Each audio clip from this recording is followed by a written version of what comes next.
Here we go.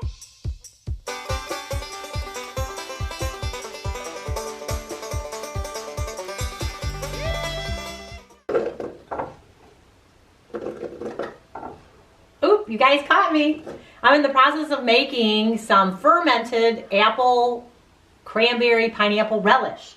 So I've kind of started already, and I wanted to bring you guys along because this is something that is nutritious. It's a fermented food. It tastes miraculous, and it's something you can add to your holiday table, or it's just something that's good right now because cranberries are in season now, and they're so nutritious and good for you, and it's a good way to implement and get that extra vitamin C and good health into your diet, and it tastes awesome.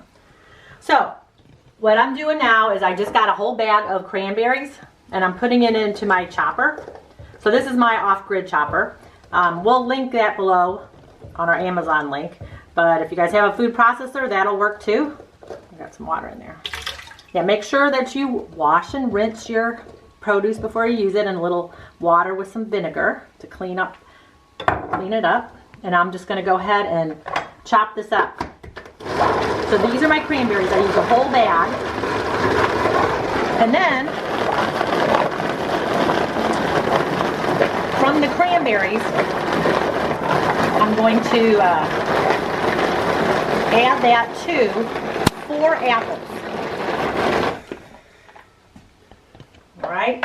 So I've got some leftover apples that we had from the season. So I'm gonna mix all this together. So that was my 4 apples that I chopped up already. And then I took a whole orange, and I just squeezed the whole orange, and then I zested it. And if you don't know what zesting is, you just get like a grater like this, and then you just grate the skin so that it looks like, kind of like that.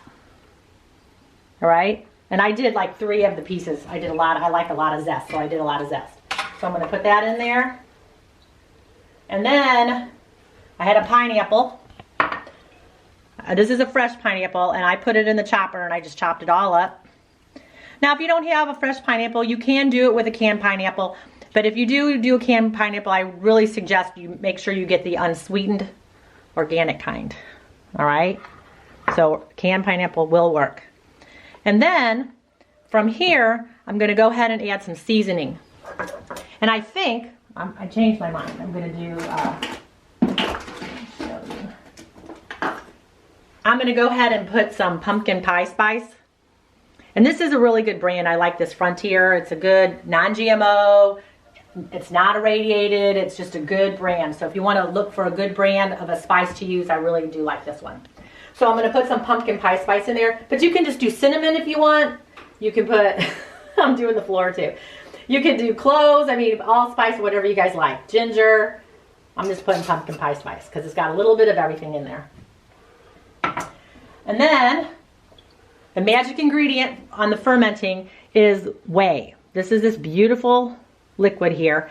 And basically all whey is you get your yogurt, and what you do is you strain it. So you can put it in a coffee filter, you can put it in a cheesecloth, and you just let it strain. And then once it's strained, the yogurt that you have left over, and you don't do this with Greek yogurt because basically Greek yogurt is just yogurt that, regular plain yogurt that has already been strained. So you need a regular, just plain yogurt, and you strain it, and the liquid that comes off of it is your whey. And this will stay good in the refrigerator for, 5-6 months easy.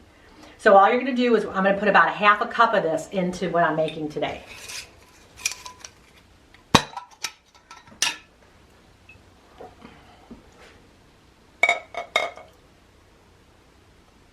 How's my measurement? It's about a half a cup. Put that in there. And then I'm going to put about a teaspoon of some unrefined salt. I'm going to use some real salt here.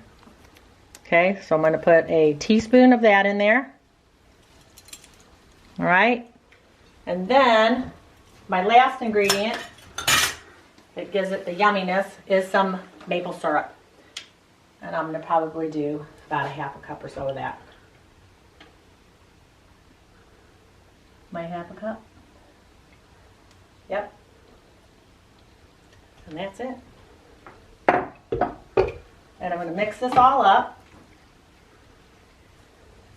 And the great thing about making these relishes or chutneys are, since you're using a fruit, it doesn't take very long. This is only going to take 2 or 3 days. Now, if my house was really hot, really humid, I would only go 2 days. But, you know, it's getting to winter here, so I'm going to probably go 3 days with this. But just look at the temperature of your house. But 2 days will work, no more than 3. And then once it's done, all I do is cool it down and put it in the refrigerator. So this is all mixed up. I'm going to go ahead and put it, oh, I got to mix it with this. I forgot the cranberries. So put the cranberries in there too. Out of the chopper. Oh, it smells so good. And the great thing about this chutney, or relish, or whatever you want to call it, it can have a lot of names. I love to put it on my yogurt. It's really good with your yogurt. So I'll have yogurt in the morning, and I might go ahead and put some granola, and then I'll put some of this with it, and it's wonderful. Now it looks better. Didn't think it looked right. Now it looks pretty. Now it looks like a nice relish. So you could use this as just a side dish. You could use it, like I say, on yogurt. You could even put it, it's really good to put on a sandwich. I love when you have a sandwich, you know, maybe put a little cheese, a little bread, and then put this on kind of like a condiment. It kind of adds to the flavor. I'm ready to bottle it now and start fermenting it. So all I'm going to do is put it in my quart jar.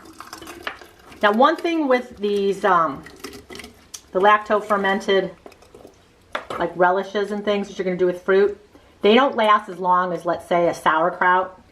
You know, I would feel comfortable, you know, leaving them, you know, a few months, you know, like 2 or 3. But no more than that. All right, let's see how this worked. Gotta make sure I have room because I have to put the mason tops on there. Now I really like the mason tops fermenting kit. We'll link that below. We have a link, we have a discount, so if you want to check those out. Because the good thing about this is it's not like a crock. You don't have to worry about filling it up. You don't have to worry about it breaking. They come with these wonderful silicone nipples, and basically you're just going to put it on the top with the pickle. This is the pickle pipe, and then you're going to put it with the puck. Now the puck is flat on one side, rounded on the bottom. You're just going to put it rounded side here to weight it down, and then I'm going to put the little nipple thing on top, pickle pipe, and then I'm going to put my lid on it.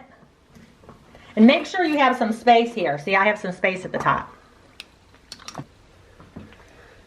Okay, so there you go. So easy. I'm just going to put this in a dark place for maybe 2-3 days, and then I'm going to go ahead, take the pickle pipe off of it, put the regular flat on here, put it in the refrigerator, the ice box, and then in a day or so, let the flavors kind of build a little, let it get cool, wait a day or so, and then you can serve it, and it's great. So get prepared if you guys are having people over in this next month or 2 for the holidays, then you can have your chutney or your relish, or like I say, just make it and just have it around this time of year. Or start collecting the cranberries, and you can freeze them if you want, because they do last a long time and they taste good after you unfreeze them too.